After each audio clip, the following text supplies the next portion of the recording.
Je pense qu'il est évident qu'il y a un peu de considération pour l'élection du 11 novembre. Le président a besoin de construire la menace de la Chine au sein de l'auditoire national et il a également besoin de porter cette menace chez lui.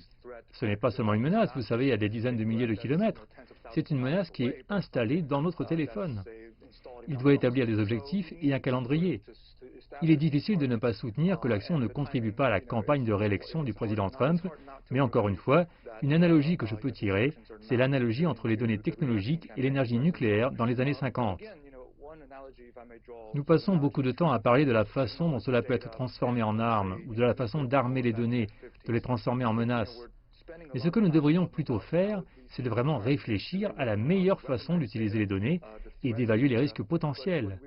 Parce que si vous regardez la puissance des données qui est détenue par les gouvernements, non seulement chinois, mais aussi gouvernements américains, gouvernements européens, c'est quelque chose encore de tout à fait inconnu à l'humanité dans son ensemble.